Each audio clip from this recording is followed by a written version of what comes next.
Paris, 1945. La guerre est finie, laissant l'Europe en ruine. Des millions de morts. Les certitudes qui cimentèrent la civilisation se sont effondrées.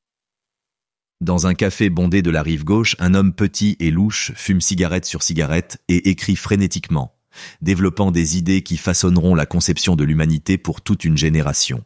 Il s'appelle Jean-Paul Sartre, et il est sur le point de révéler au monde une vérité qu'il ne veut pas entendre. Vous êtes absolument libre, et cette liberté est une malédiction à laquelle vous ne pouvez échapper. La plupart des gens considèrent la liberté comme un désir, un combat, ce qui donne un sens à la vie. Sartre, lui, passera sa vie à démontrer que la liberté est en réalité un fardeau si lourd que la plupart des êtres humains passent leur existence à la fuir, à s'en cacher, à faire comme si elle n'existait pas. Sa philosophie, l'existentialisme, n'offre ni réconfort ni consolation.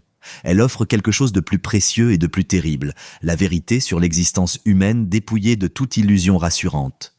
Nous ne sommes pas créés dans un but précis. Aucune nature essentielle ne nous guide. Aucun plan cosmique ne donne sens à nos vies. Il n'y a que l'existence, brutale et contingente, et l'horrible responsabilité de nous créer à partir de rien. Nous explorerons ce sujet à travers 3 mouvements. La prison de l'existence, le vertige de la liberté et l'éthique de l'authenticité. Nausée. Avant d'acquérir la célébrité en tant que philosophe, avant de devenir l'intellectuel public qui a façonné la culture française d'après-guerre, Sartre écrivit un roman qui contenait déjà tout ce qu'il développerait plus tard dans un langage philosophique pointu. Ce roman, intitulé « La nausée », demeure la description la plus viscérale de la crise existentielle jamais couchée sur le papier. Le protagoniste, Antoine Roquentin, est assis à la terrasse d'un café lorsque sa perception bascule. Les objets qui l'entourent, une table, un verre de bière, la main d'un inconnu, lui paraissent soudain étrangers, dépouillés de leur signification habituelle. Il les voit tels qu'ils sont réellement, matière brute, contingente, superflue, absurde. La main n'est plus simplement une main, avec toutes ses connotations et fonctions habituelles.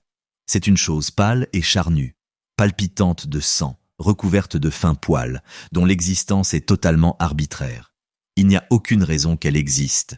Il n'y a aucune raison qu'elle ait cette forme plutôt qu'une autre. Elle est, tout simplement, et ce simple fait remplit Roquentin d'une nausée insoutenable.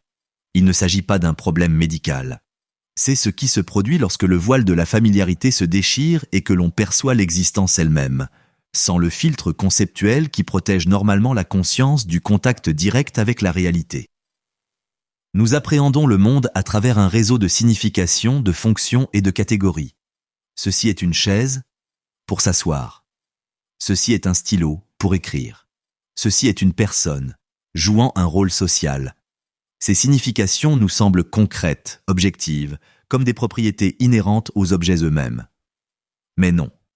Ce sont des projections, des interprétations que nous avons superposées à l'existence brute pour la rendre plus facile à appréhender. Dépouillé de ces interprétations, il ne reste que l'être pur, dénué de sens. Les choses existent simplement, sans justification, sans nécessité, sans raison. Roquentin en fait pleinement l'expérience. Se promenant dans un parc, il observe la racine d'un châtaignier.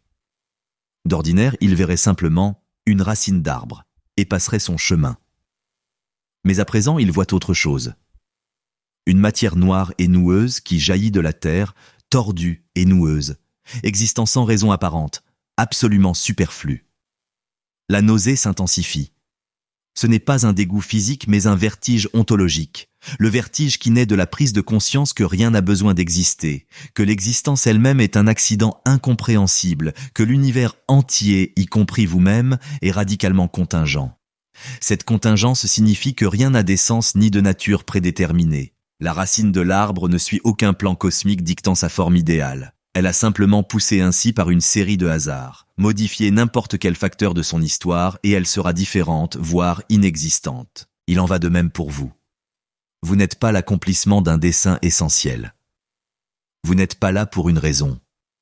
Vous êtes un assemblage contingent de matières qui se trouve être consciente, existant sans justification dans un univers dépourvu de sens intrinsèque. La plupart des gens n'en font jamais l'expérience directe, car nous sommes protégés par la familiarité, la routine et la conviction que le monde a un sens. Sartre arrache cette protection et nous oblige à regarder l'existence sans l'anesthésie du sens. L'existence précède l'essence. La philosophie traditionnelle de Platon au rationalisme des Lumières, en passant par le christianisme médiéval, repose sur un postulat fondamental. L'essence précède l'existence. Toute chose possède une nature essentielle qui détermine ce qu'elle est et à quoi elle sert. Un couteau a l'essence de couper. Un être humain a l'essence de la rationalité. Ces essences existent avant toute manifestation particulière. Dans cette perspective, Dieu crée les êtres humains selon un dessein divin. De même qu'un artisan conçoit une chaise avant de la fabriquer, Dieu conçoit l'humanité avant de créer chaque individu. L'essence même de l'humanité, ce qu'est être humain, précède l'existence de tout être humain en particulier. Cette perspective est réconfortante. Elle signifie que votre vie a un sens prédéterminé. Vous êtes ici pour accomplir votre nature profonde, pour réaliser le dessein inscrit en vous. Votre mission est de découvrir qui vous êtes vraiment et de vivre en conséquence. Sartre anéantit tout ce système par un renversement dévastateur. Chez l'être humain, l'existence précède l'essence. Nous existons d'abord, comme de simples faits dans le monde, et ce n'est qu'ensuite que nous créons l'essence ou la nature qui nous est propre. Il n'existe pas de nature humaine préétablie. Il n'existe pas de modèle préétabli. Il n'existe pas de soi essentiel qui attend d'être découvert. Vous êtes jeté dans l'existence en tant que conscience brute et indéfinie. Et tout ce que vous devenez est le fruit de vos choix et de vos actions. Imaginez un coupe-papier. L'artisan en conçoit la fonction avant même de le fabriquer. Son essence, couper le papier, précède son existence. Le coupe-papier ne choisit pas ce qu'il est. Sa nature est déterminée avant même qu'il n'existe. Mais tu n'es pas un couteau suisse. Personne n'avait imaginé ta raison d'être avant ta naissance. Tu es apparu dans le monde comme une possibilité indéfinie. Et maintenant, c'est à toi de te définir par tes choix. Ton essence, ce que tu est créé par ton existence, par la façon dont tu vis. C'est à la fois libérateur et terrifiant. Libérateur, car cela signifie que vous n'êtes pas prisonnier d'une nature prédéterminée. Vous pouvez devenir tout ce que vous voulez. Terrifiant, car cela signifie que vous n'avez aucune excuse, aucune nature intrinsèque à blâmer pour vos échecs, aucun dessein cosmique donnant un sens automatique à votre vie. Vous êtes ce que vous faites de vous-même, ni plus ni moins. Mauvaise foi. Si les êtres humains sont radicalement libres, condamnés à se créer eux-mêmes sans règles ni nature prédéterminée, pourquoi la plupart des gens vivent-ils comme s'ils n'avaient aucun choix ? Pourquoi suivent-ils des scénarios, jouent-ils des rôles, agissent-ils comme si leur vie était déterminée par des circonstances hors de leur contrôle ?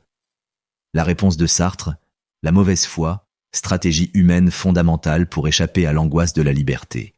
La mauvaise foi est une forme d'auto-illusion, mais d'une nature particulière. Il ne s'agit pas simplement de se mentir à soi-même sur les faits. C'est une caractéristique structurelle de la conscience, une manière d'être qui nie sa propre liberté en prétendant être fixe et déterminée. Sartre donne un exemple célèbre. Une femme a un premier rendez-vous. Un homme lui prend la main. Elle sait que ce geste a des implications romantiques, qu'elle doit répondre en acceptant ou en refusant ses avances. Mais elle ne fait ni l'un ni l'autre. Elle laisse sa main dans la sienne tout en poursuivant une conversation intellectuelle, feignant de ne pas remarquer ce qui se passe, traitant sa main comme un simple objet détaché de son libre arbitre. Elle est de mauvaise foi.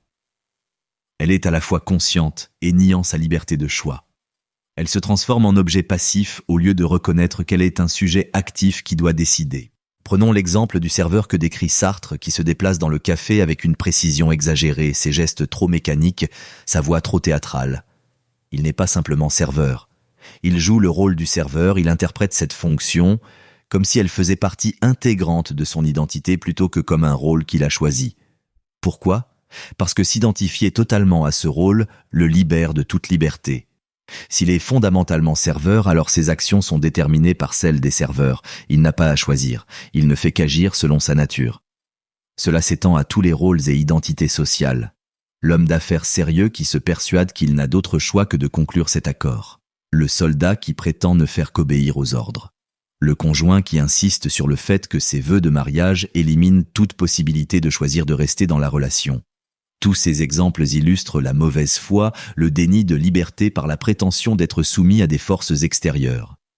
La mauvaise foi opère par le biais d'une contradiction inhérente à la conscience elle-même. L'être humain est simultanément être pour soi, conscience qui crée son propre sens, et être en soi, fait objectif du monde comme n'importe quel autre objet. Nous existons simultanément comme sujet et comme objet. La mauvaise foi exploite cette dualité. Quand cela nous arrange, nous insistons sur notre objectivité. Je ne suis qu'un ouvrier, que puis-je y faire ? Quand cela nous arrange aussi, nous insistons sur notre subjectivité. Je suis un individu libre qui fait ses propres choix. La malhonnêteté consiste à mettre sélectivement l'accent sur un aspect tout en niant l'autre. En réalité, nous sommes toujours les deux. Nous existons en tant que faits, avec nos limites, nés dans des corps spécifiques, des circonstances historiques et des positions sociales particulières. Et nous existons en tant que liberté, choisissant sans cesse comment réagir à ces faits, créant du sens par nos choix. Reconnaître pleinement cela est presque insupportable. Cela signifie que vous êtes responsable de ce que vous faites de votre situation, même si vous ne l'avez pas choisi. Vous ne pouvez pas vous cacher derrière les circonstances. Vous ne pouvez pas prétendre que des forces extérieures vous ont façonné. À chaque instant, vous faites un choix et ce choix crée votre essence. Le regard des autres. Sartre se promène dans un parc. Il aperçoit un homme assis sur un banc, en train de lire. Dans la conscience de Sartre, cet homme est un objet parmi d'autres, faisant partie du paysage qu'il perçoit. Sartre est le sujet, le centre du monde, et tout le reste, y compris l'homme, n'existe que comme objet de sa conscience. L'homme lève alors les yeux. Leurs regards se croisent. Soudain, tout bascule. Sartre n'est plus le sujet qui fait l'expérience du monde. Il devient un objet dans le monde d'un autre. Il est vu, catégorisé, jugé. Le regard de cet homme transforme Sartre, de celui qui voit en ce qui est vu. C'est ce que Sartre appelle le regard, l'expérience d'être perçu par une autre conscience. C'est l'un des aspects les plus troublants de l'existence humaine, car il révèle que l'on ne maîtrise jamais pleinement son identité. Vous vous percevez de l'intérieur comme un flux de pensées, de sentiments et d'intentions. Vous êtes vos projets, vos espoirs, votre monde intérieur. Mais pour les autres, vous êtes un objet extérieur, un corps aux comportements observables qu'ils interprètent selon leur propre catégorie. Quand quelqu'un vous regarde, il vous réduit à une définition, il vous perçoit comme intelligent ou stupide, attirant ou laid, menaçant ou inoffensif. Ces jugements sont vécus comme une intrusion, car ils réduisent votre infinie complexité intérieure à des catégories figées, déterminées par le regard d'autrui. Sartre décrit la honte comme l'émotion première liée au fait d'être vu. Imaginez-vous regardant par le trou de la serrure, absorbé par l'observation d'un sujet. Vous êtes pure subjectivité, pure conscience tournée vers la scène que vous observez. Soudain, vous entendez des pas. Quelqu'un vous a surpris. La honte vous submerge, non seulement parce que vous avez été surpris à faire quelque chose de socialement inacceptable, mais aussi parce que vous êtes passé du statut de sujet à celui d'objet. Vous vous voyez à travers le regard de l'autre, un voyeur, un pervers, quelqu'un qui se livre à un comportement honteux. Votre identité est soudainement définie par une autre conscience, d'une manière qui vous échappe. Ceci révèle un conflit fondamental dans les relations humaines. Chaque conscience aspire à être le sujet, celle qui définit le sens et la valeur. Mais lorsque deux consciences se rencontrent, elles rivalisent pour cette position. S'affirmer comme sujet implique de réduire l'autre à l'objet. Accepter que l'autre soit sujet signifie s'accepter soi-même comme objet. Selon Sartre, l'amour est fondamentalement une lutte de pouvoir. L'amant ne désire pas seulement posséder le corps de l'aimé. Il désire posséder sa liberté, être le centre absolu de son univers, être choisi par une conscience libre qui pourrait choisir autrement, mais qui le choisit. Mais cela crée un paradoxe. Si vous parvenez à dominer l'autre, à le réduire à un objet contraint de vous aimer, son amour perd toute valeur car il n'est plus librement donné. S'il reste libre, il pourrait choisir quelqu'un d'autre. Vous souhaitez être librement choisi comme seul choix, ce qui est logiquement impossible. C'est pourquoi Sartre conclut que toutes les relations humaines sont par essence des formes de conflit. Chaque conscience tente de préserver sa subjectivité tout en réduisant autrui à l'objet. Nous oscillons entre sadisme, qui consiste à dominer autrui, et masochisme, qui consiste à abandonner notre subjectivité pour devenir objet aux yeux d'autrui. Aucune des deux solutions ne fonctionne. On ne peut échapper à cette tension fondamentale. On est toujours simultanément sujet et objet, conscience libre et chose dans le monde, son propre centre et un élément marginal dans d'innombrables autres perspectives. Condamné à être libre. Cette phrase semble paradoxale. Comment la liberté peut-elle être une condamnation? La liberté n'est-elle pas précisément ce qui nous libère de la condamnation? Mais Sartre entend quelque chose de précis. Vous êtes condamné à être libre parce que vous n'avez pas choisi de l'être. Vous êtes libre, que vous le vouliez ou non. On ne peut échapper à la liberté, pas plus qu'à l'existence elle-même. Refuser de choisir est déjà un choix. Prétendre que les circonstances vous contraignent est un choix, celui d'interpréter les circonstances comme une contrainte plutôt que comme une source d'option. Obéir aux ordres est déjà un choix, celui d'obéir plutôt que de refuser. Aucune action, aucun rôle, aucune situation ne saurait vous priver de votre liberté. Dans la perspective sartrienne, un prisonnier enchaîné demeure libre. Non pas libre de sortir de prison, mais libre de choisir son attitude face à l'emprisonnement, libre d'en définir le sens, libre de résister ou de se soumettre intérieurement, même lorsque son action extérieure est contrainte. Viktor Frankl, psychiatre rescapé des camps de concentration nazis, reprendra plus tard cette idée. La dernière liberté humaine est celle de choisir son attitude face à toute situation donnée. Mais pour Sartre, ce n'est pas source d'inspiration. C'est terrifiant. Cela signifie que vous êtes responsable de ce que vous faites de chaque situation, même celle que vous n'avez pas choisie et que vous ne pouvez contrôler.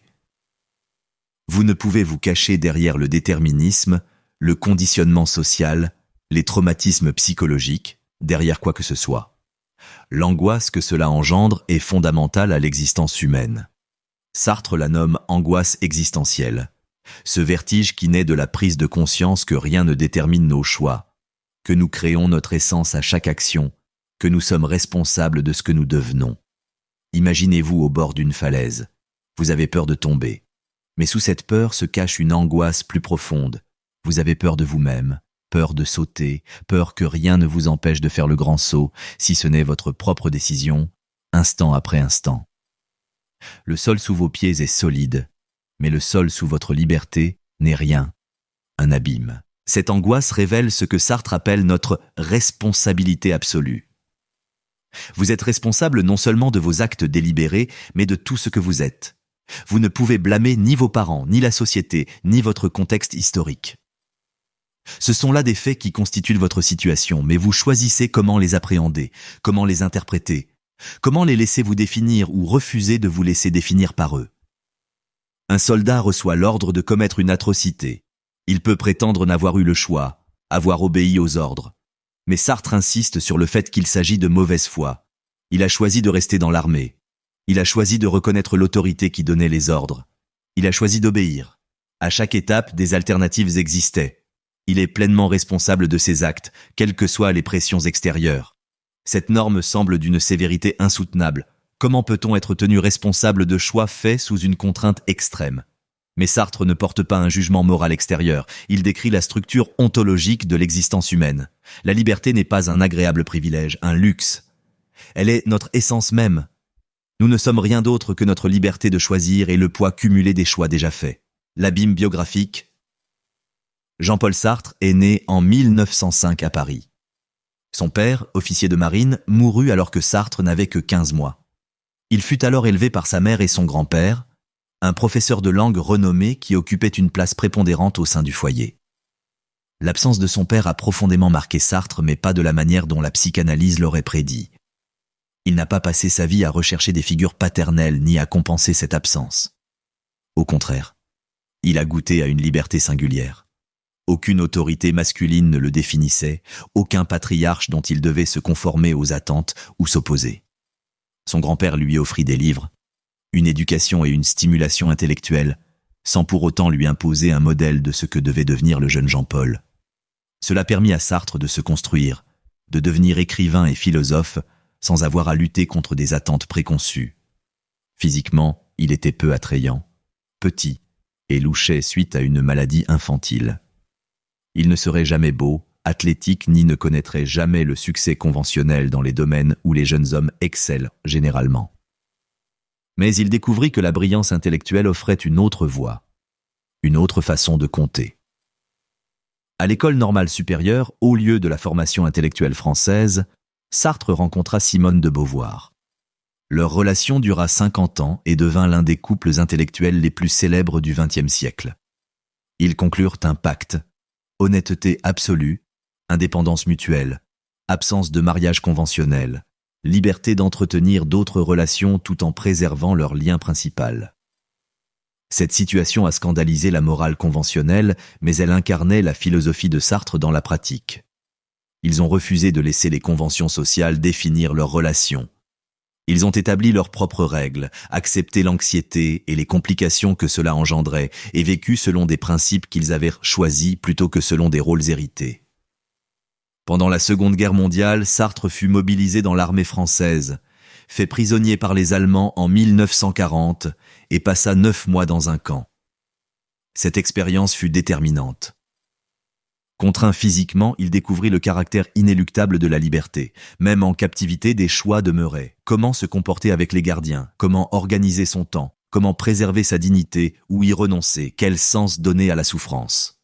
Après sa libération, Sartre rejoint la résistance française, écrit des pièces de théâtre et des ouvrages philosophiques et sort de la guerre comme la voix intellectuelle d'une génération cherchant à comprendre ce qui s'était passé et comment vivre dans un monde où Dieu était mort et où la nature humaine s'était révélée capable d'atrocités à l'échelle industrielle. Son ouvrage de 1943, L'être et le néant, a été écrit pendant l'occupation allemande de Paris. Ce livre dense et technique compte plus de 700 pages d'analyse ontologique. Mais sous cet appareil philosophique se cache une intuition simple et bouleversante. Les humains sont des êtres qui ne sont pas ce qu'ils sont et qui sont ce qu'ils ne sont pas. Nous ne sommes pas ce que nous sommes parce que nous ne sommes jamais identiques à nous-mêmes. Nous existons à distance de nous-mêmes, capables de réfléchir à ce que nous sommes, de le juger, de le changer. Une pierre n'est qu'une pierre. Un être humain est en perpétuelle évolution, toujours à distance de toute identité figée. Nous sommes ce que nous ne sommes pas parce que nous sommes définis par nos projets, par ce vers quoi nous tendons, par des possibilités encore inexploitées.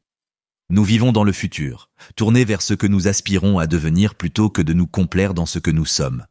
Cette structure temporelle rend l'existence humaine fondamentalement instable. On ne peut jamais simplement être. On est toujours en devenir, toujours en train de choisir, toujours en train de se créer par des actions encore à accomplir. Existence et action.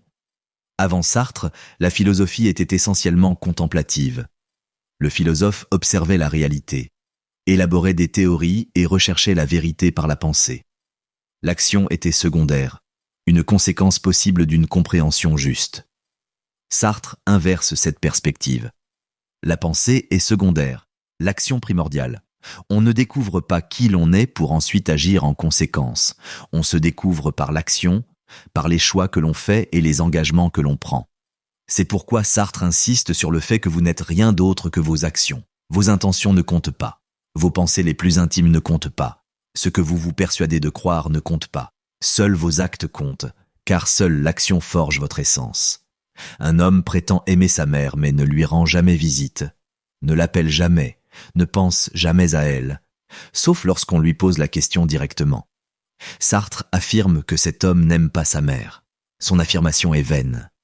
L'amour se manifeste par des actes, des choix concrets. Passer du temps avec autrui, sacrifier son confort, faire passer son bien-être avant tout. Sans ces actes, le mot « amour » ne veut rien dire. Cela a des implications radicales. On ne peut dissocier qui l'on est de ce que l'on fait. On ne peut prétendre être une bonne personne tout en agissant constamment mal. On ne peut affirmer avoir certaines valeurs tout en vivant de manière à les contredire. Notre essence est créée par notre existence, par l'accumulation de nos choix réels. Pendant la guerre, un étudiant vint trouver Sartre, confronté à un dilemme. Sa mère, anéantie par la mort de son frère, avait besoin de lui. La résistance française recherchait des combattants. Devait-il rester auprès de sa mère ou rejoindre la résistance? Il voulait que Sartre lui dise quel choix était moralement juste. Sartre refusa. Aucun principe universel ne pouvait déterminer le bon choix. L'éthique chrétienne pouvait prôner l'honneur envers sa mère. L'éthique utilitariste pouvait enjoindre de maximiser le bien en combattant le fascisme. Mais aucun de ces principes ne pouvait décider à sa place. Il devait choisir, et en choisissant, il se définirait lui-même. S'il restait avec sa mère, il deviendrait quelqu'un qui privilégie les relations personnelles à l'engagement politique. S'il rejoignait la résistance, il deviendrait quelqu'un qui privilégie la lutte collective aux liens individuels. Ce choix forgerait son identité. Aucune des deux options n'était prédéterminée. C'est un choix existentiel. Prendre des décisions sans garantie, sans règles universelles derrière lesquelles se cacher, en sachant que l'on se crée soi-même par cette décision et que l'on est pleinement responsable de ce que l'on devient. La plupart des gens trouvent cela insupportable. Ils veulent que les autorités leur dictent leur conduite, que les systèmes moraux automatisent leurs choix, que les rôles sociaux éliminent toute véritable prise de décision. Ils veulent échapper au poids de la liberté. Mais Sartre insiste sur le fait que cet échappatoire est impossible. Se soumettre à l'autorité, c'est choisir de se soumettre. Adopter un système moral, c'est choisir ce système plutôt que d'autres. Jouer un rôle social, c'est choisir de jouer plutôt que de refuser. Vous êtes le fruit de vos choix, rien de plus. Votre essence à chaque instant est ce que vous avez façonné par vos actions. Et cette essence n'est jamais figée car vous êtes toujours libre de choisir autrement, de vous recréer par de nouveaux engagements. Responsabilité radicale, si vous êtes totalement libre, alors vous êtes totalement responsable. Non seulement de vos choix délibérés, mais aussi de tout ce que vous êtes et de tout ce que vous laissez se produire par votre inaction. Sartre raconte l'histoire d'une jeune femme violée en temps de guerre. La morale traditionnelle voudrait qu'elle ne soit pas responsable de ce qui lui est arrivé. Elle était une victime, vaincue par la violence. Mais l'analyse de Sartre est plus troublante encore. Même dans cette situation, elle a fait des choix. Résister ou ne pas résister, combattre ou rester figée, survivre ou mourir. Il ne s'agissait pas de choix libres au sens où elle disposait de bonnes options, mais il s'agissait de choix. Elle était libre en ce sens qu'elle aurait pu choisir autrement, même si chaque alternative était terrible. Cela paraît cruel de blâmer les victimes pour des circonstances indépendantes de leur volonté. Mais Sartre ne porte pas de jugement moral. Il décrit la structure ontologique de la liberté. L'être humain est un être pour qui il existe toujours des alternatives, même lorsque toutes les alternatives sont insupportables. Il ne s'agit pas de rendre les victimes responsables de leur victimisation. Il s'agit de comprendre que, même dans les pires circonstances, nous ne pouvons nous soustraire à notre responsabilité. Nous réagissons, nous choisissons comment réagir face aux événements, nous leur donnons un sens. Cela s'étend aux réalités politiques et sociales plus larges. Vous naissez dans une société particulière marquée par des injustices, des inégalités et des oppressions spécifiques. Vous n'avez pas créé ces conditions, mais vous êtes responsable de vos actions face à elles. Prétendre « je ne suis qu'une personne, je ne peux pas changer le système » relève de la mauvaise foi. Vous choisissez de ne pas résister. Vous choisissez de participer au maintien de structures injustes. Vous êtes responsable de ce choix, même si l'alternative semble vaine. Dans une société raciste, une personne blanche bénéficie du racisme, qu'elle partage ou non des convictions racistes. Elle est responsable de l'usage qu'elle fait de cet avantage indu, l'ignorer, le nier, l'utiliser pour combattre le système ou pour le perpétuer. Il n'existe pas de position neutre. L'inaction est une action. Le silence est une forme d'expression. Ne pas choisir est un choix. Cette doctrine de la responsabilité radicale est étouffante. Elle signifie que vous ne pouvez vous soustraire à la responsabilité de votre vie. Vous ne pouvez vous cacher derrière les circonstances, la malchance, les injustices ou quoi que ce soit d'autre. À chaque instant, vous choisissez comment réagir. Et ce choix façonne votre identité. L'angoisse que cela engendre est permanente. Aucun choix ne saurait mettre fin à la nécessité de choisir. Aucune identité ne saurait éliminer la liberté. Vous êtes condamné à être libre, et donc condamné à être responsable tant que vous existez. Authenticité et sincérité. Si la mauvaise foi est la tentation humaine fondamentale, quelle est l'alternative ? La réponse de Sartre est complexe car il reconnaît qu'échapper complètement à la mauvaise foi est peut-être impossible. L'authenticité, c'est reconnaître pleinement sa liberté, assumer la responsabilité de ses choix et refuser de se cacher derrière de fausses nécessités. C'est comprendre que l'on se construit par l'action et qu'aucune autorité extérieure, aucune nature intrinsèque, aucun chemin prédéterminé ne peut nous dispenser de cette tâche. Mais l'authenticité n'est pas synonyme de sincérité. La sincérité est en réalité une forme de mauvaise foi. Prenons l'exemple d'une personne qui déclare « Je suis sincère ». Ce que vous voyez, c'est exactement ce que je suis. Je suis totalement transparent et honnête avec moi-même. Cette personne est de mauvaise foi car elle prétend incarner une identité fixe, se conformer parfaitement à elle-même, être plutôt que devenir. Mais les humains ne peuvent atteindre cette coïncidence. Nous sommes toujours à distance de nous-mêmes, toujours en devenir plutôt qu'en être. La personne sincère joue la sincérité, elle la simule, elle tente de se transformer en un objet doté de la sincérité comme qualité intrinsèque. La véritable authenticité est plus paradoxale. C'est reconnaître que l'on ne peut jamais être ce que l'on est vraiment, que toute identité revendiquée est provisoire, que l'on est libre de changer à tout moment. C'est vivre sans la sécurité d'une essence fixe, tout en assumant pleinement la responsabilité de ce que l'on fait de cette liberté sans fondement. Sartre lui-même a été confronté à ce dilemme. Sa relation avec Beauvoir était censée incarner une liberté authentique, deux consciences préservant leur indépendance tout en se choisissant l'une l'autre. Mais il a souvent traité d'autres femmes comme des objets, manipulé les situations, causé des souffrances tout en prétendant se justifier par des principes philosophiques. Il a beaucoup écrit sur l'engagement, sur le choix de l'engagement politique, sur la responsabilité des intellectuels de lutter contre l'injustice. Mais ses engagements politiques concrets furent incohérents, puisqu'il a parfois soutenu des mouvements autoritaires qui contredisaient sa philosophie de la liberté. Cela révèle un point important. Connaître la vérité sur l'existence humaine ne permet pas automatiquement de la vivre. Sartre comprenait la liberté et la mauvaise foi mieux que quiconque. Mais cette compréhension n'a pas fait disparaître ses propres tendances à l'auto-illusion et à l'évitement. L'authenticité n'est pas un état que l'on atteint une fois pour toutes. C'est une lutte constante contre la puissante tendance humaine à fuir la liberté, à se transformer en objet, à prétendre n'avoir aucun choix. L'enfer, c'est les autres. Cette citation est tirée de la pièce de Sartre Huis clos, où 3 personnes sont enfermées ensemble dans une pièce pour l'éternité. Elles s'attendent à des tortures physiques, mais elles n'en subissent aucune. Leur torture réside dans leur présence mutuelle. Chacun est prisonnier du regard des autres.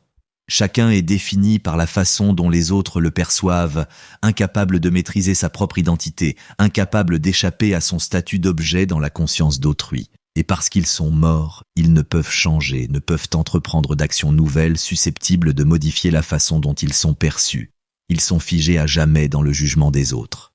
L'expression « l'enfer, c'est les autres » est souvent mal interprétée et perçue comme un pessimisme misanthrope, voire comme une manifestation de la haine de l'humanité exprimée par Sartre. Or, sa signification est plus précise. L'enfer, c'est d'être réduit à un objet dans la conscience d'autrui, sans la liberté de se redéfinir par l'action. Les autres sont un enfer car ils ont le pouvoir de vous juger, de vous catégoriser, de vous percevoir d'une manière que vous ne pouvez contrôler. Vous avez peut-être une image de vous-même idyllique, mais les autres vous trouvent ridicule. Vous vous croyez peut-être bienveillant, mais les autres vous perçoivent comme cruel. Vous ne pouvez pas les forcer à vous voir comme vous vous voyez. Cela engendre une insécurité permanente. Votre identité ne vous appartient jamais entièrement.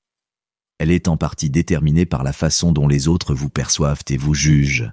Et comme vous ne pouvez jamais contrôler pleinement ces perceptions, vous ne pouvez jamais atteindre une sécurité totale quant à qui vous êtes. Mais les autres sont également nécessaires. On ne peut accéder pleinement à la conscience de soi sans le reflet des consciences d'autrui. L'enfant développe sa conscience de soi au contact des autres. On découvre des aspects de soi-même à travers les réactions d'autrui. L'identité se construit dans l'espace entre la façon dont on se perçoit et celle dont les autres nous perçoivent.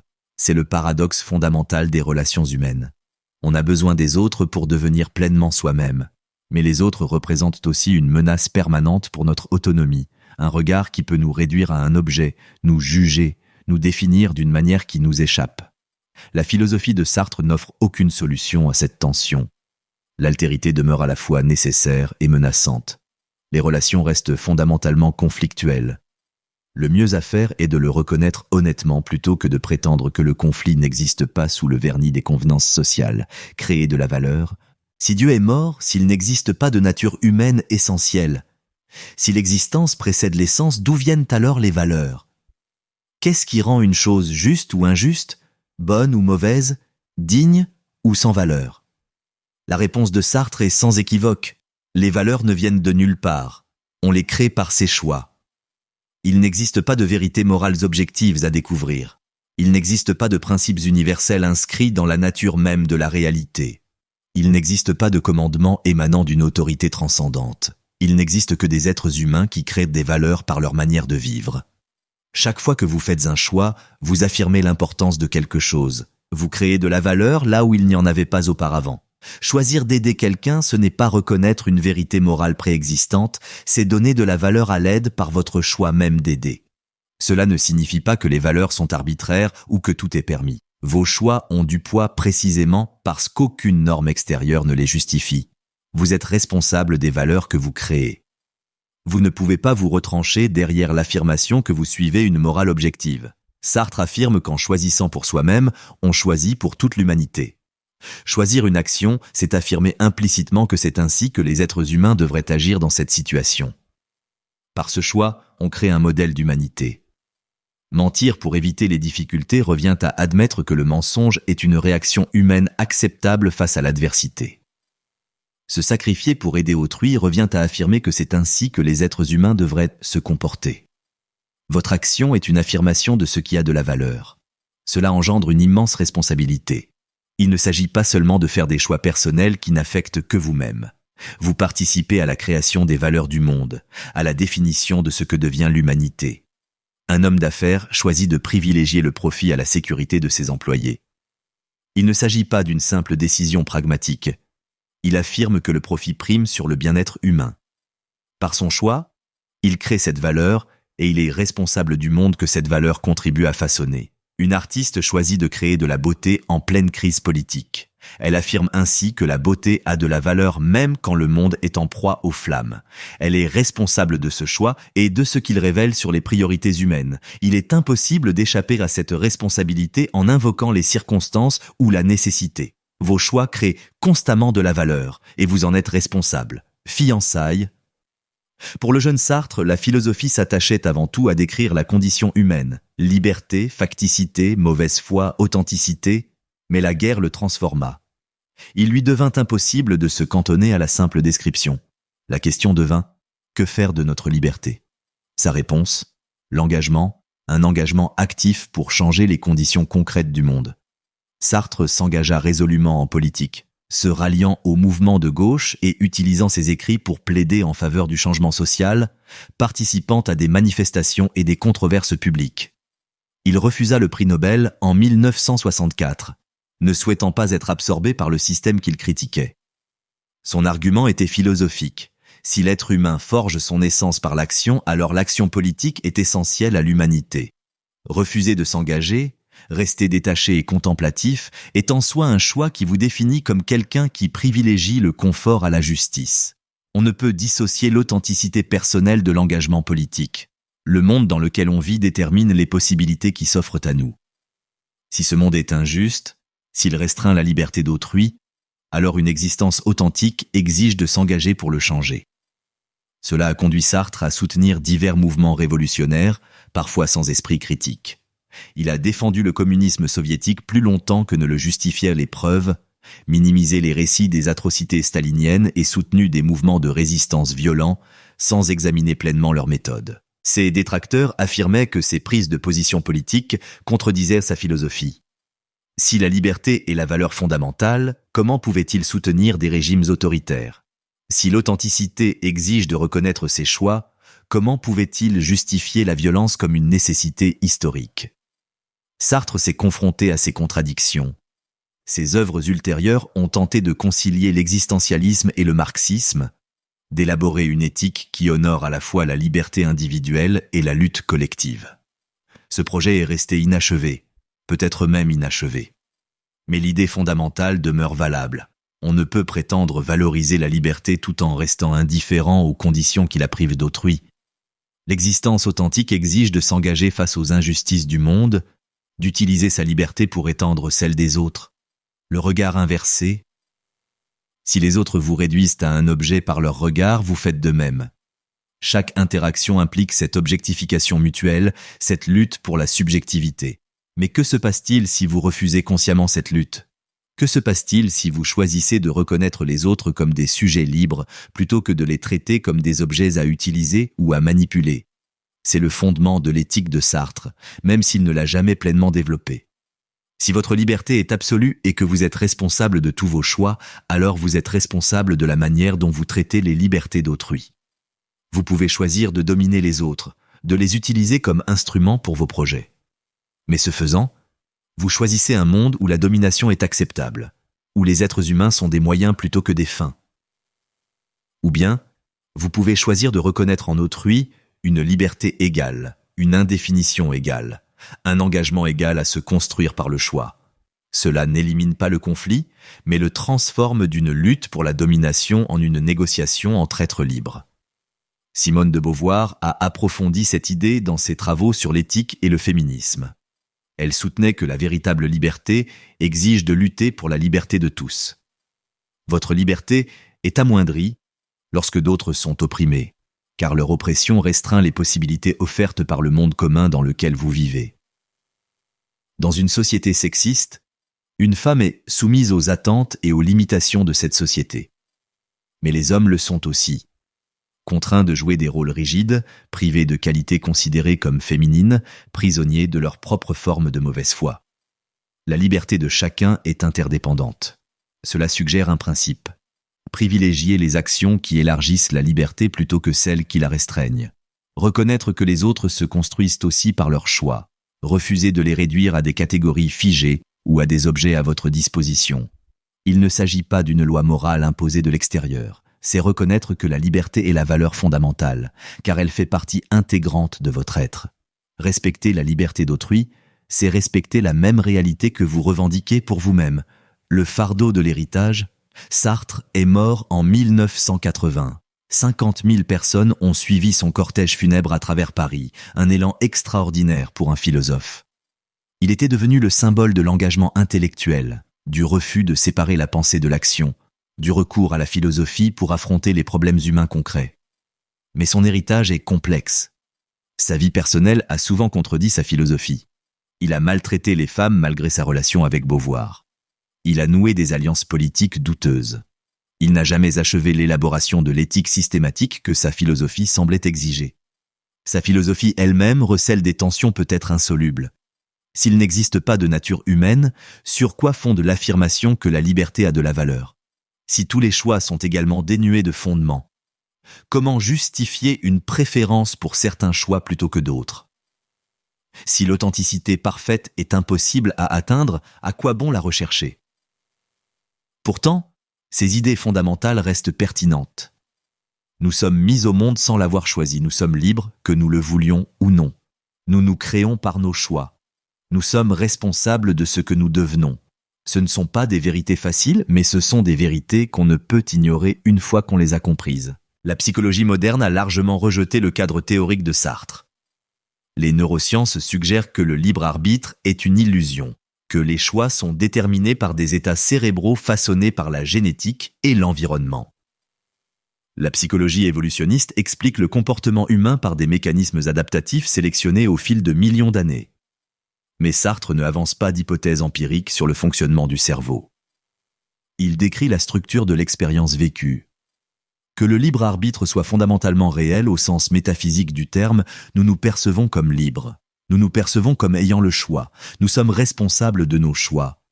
C'est cette réalité phénoménologique que la philosophie de Sartre aborde.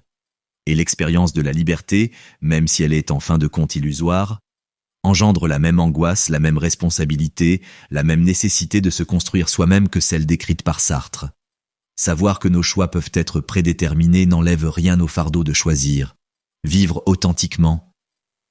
Après tout cela, après avoir compris que vous êtes radicalement libre, que l'essence est créée par l'existence, que la mauvaise foi est la tentation constante, que les autres sont à la fois nécessaires et menaçants, que vous êtes responsable de la création des valeurs, après tout cela, comment vit-on réellement? Sartre ne propose ni formule, ni technique, ni méthode infaillible. L'authenticité n'est pas un état que l'on atteint en suivant des étapes. C'est une lutte constante contre l'illusion, contre la tentation de se conformer à un objet, contre le désir de fuir la liberté. Tout commence par la prise de conscience. Prenez conscience de votre liberté, du fait que votre vie n'est pas déterminée par votre passé, vos circonstances, votre nature, ni par aucune force extérieure. Comprenez que vous vous créez à chaque instant par vos choix. Cette prise de conscience engendre de l'anxiété. Laissez-la s'installer. L'anxiété est la signature émotionnelle de la liberté, le vertige qui naît de l'absence de repères autres que nos propres choix. Tenter d'éliminer l'anxiété, c'est tenter d'éliminer la liberté. Assumez la responsabilité de tout ce que vous êtes. Non pas comme une forme d'autoflagellation morale, mais comme une reconnaissance de la réalité. Vous êtes le fruit de vos choix. Vous ne pouvez blâmer personne d'autre pour ce que vous êtes devenu. Vous ne pouvez vous cacher derrière des excuses ou les circonstances. Cela ne signifie pas que vous êtes responsable de votre situation. Vous n'avez pas choisi votre corps, votre famille, votre époque, votre position sociale. Ce sont des faits, votre réalité, les circonstances brutes qui vous ont été données. Mais c'est à vous de choisir comment réagir face à ces faits. C'est à vous de choisir leur signification. C'est à vous de choisir s'ils vous limitent ou s'ils ouvrent des perspectives. Deux personnes dans une situation identique peuvent faire des choix radicalement différents quant à leur avenir. Agissez. Ne vous contentez pas de contempler, de planifier ou d'imaginer. Votre essence se forge par l'action concrète, non par la simple réflexion sur l'action. Ce que vous faites définit qui vous êtes. Choisissez vos engagements. Paradoxalement, la liberté s'exerce pleinement lorsqu'on s'investit dans des projets, des relations et des causes. Un champ des possibles infinis sans engagement est synonyme de paralysie. La liberté devient réelle lorsqu'on choisit de la limiter par un engagement authentique. Reconnaissez la liberté d'autrui. Refusez de les réduire à des objets, à des catégories figées, à des instruments à votre service. Voyez-les comme une conscience indéfinie qui se crée par le choix, tout comme vous. Acceptez l'idée que vous échouerez. La mauvaise foi n'est pas un obstacle que l'on surmonte une fois pour toutes. C'est une possibilité permanente, une tentation constante. Vous vous surprendrez à plusieurs reprises en situation de mauvaise foi. L'important est de la reconnaître, de l'admettre et de faire un autre choix. Vis l'instant présent. Ton essence n'est jamais figée car tu es libre à chaque instant de faire des choix différents. Tes choix passés t'ont façonné. Tes choix présents t'ont façonné. Tes choix futurs façonneront ton avenir. Rien n'est immuable. Créez vos valeurs par vos choix. N'attendez pas de découvrir ce qui a du sens par hasard. Donnez du sens à votre vie par l'engagement, l'attention et l'action. L'univers ne vous le fournit pas, c'est à vous de le créer. Engagez-vous dans le monde. Votre liberté s'inscrit dans une réalité sociale et politique concrète. Une existence authentique exige de se confronter à cette réalité, d'œuvrer pour étendre la liberté d'autrui et de refuser le confort du repli sur soi. Le poids que nous portons, la philosophie de Sartre n'offre aucune consolation. Elle ne confère aucun sens à la souffrance. Elle ne garantit pas la récompense des bonnes actions. Elle ne promet aucune vie après la mort où les comptes seraient réglés. Elle ne promet même pas que vivre en accord avec soi-même apporte le bonheur. Ce qu'elle offre en revanche, c'est la vérité inconfortable, anxiogène et source de responsabilité concernant l'existence humaine. Vous êtes libre. Cette liberté est un fardeau auquel vous ne pouvez échapper. Chacun de vos choix vous façonne. Vous êtes responsable de ce que vous devenez. Vous ne pouvez vous cacher derrière le déterminisme, la volonté divine, le conditionnement social, ni aucune autre excuse. C'est terrifiant. La plupart des gens passent leur vie entière à fuir cette réalité, à se forger une mauvaise foi élaborée pour éviter d'affronter leur liberté. Ils jouent des rôles, suivent des règles, obéissent aux autorités, tout pour échapper au poids de leur propre construction. Mais pour ceux qui peuvent le supporter, qui peuvent affronter la liberté de front et en accepter le fardeau, autre chose devient possible, non pas le bonheur à proprement parler, mais l'authenticité. Non pas la paix, mais une existence véritable. Non pas le confort, mais la dignité de se créer soi-même plutôt que d'être créé par les circonstances. Vous êtes le fruit de vos actions. Ni plus, ni moins. C'est à la fois le fardeau le plus lourd et la libération la plus radicale. L'étudiant qui se tenait devant Sartre, confronté à son dilemme, rester avec sa mère ou rejoindre la résistance, dut finalement choisir. Sartre n'a jamais consigné son choix. Peu importe. Ce qui compte, c'est qu'il ait choisi, qu'il ait assumé la responsabilité de son choix, qu'il se soit construit par l'action plutôt que d'attendre qu'une autorité lui dicte sa conduite. Voici l'exigence existentielle, choisir, agir, devenir. Acceptez l'angoisse que cela engendre. Reconnaissez votre responsabilité, refusez le confort d'un sens prédéterminé. Et ce faisant, En assumant pleinement le poids de la liberté, vous devenez pleinement humain.